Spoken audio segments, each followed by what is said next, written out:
Pansin ko lang bakit palagi nating hina-highlight yung so-called works of Satan?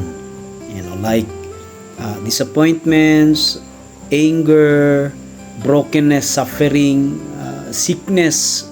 Lagi nating hina-highlight yon sa ating bibig, sa ating isip. Na parang as if Satan has still power over us. Now, let me tell you mga kapatid, bakit hindi natin pwedeng i-highlight ang mga maraming bagay na ginawa ng Diyos sa atin? Bakit palaging nagkasakit ako, wala akong pera, parang mababa ang aking all of this stuff, all of this negative stuff? Why we can't appreciate the good things God has given us on our daily basis? Kapatid, tandaan po natin ito, no?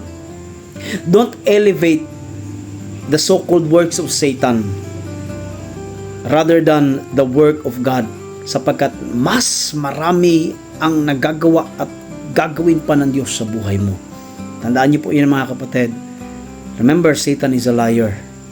So, gusto kong encourage kayo na in a day-by-day basis ng ating buhay, sobrang laki at walang kapantay ang ginawa ng ating Panginoon.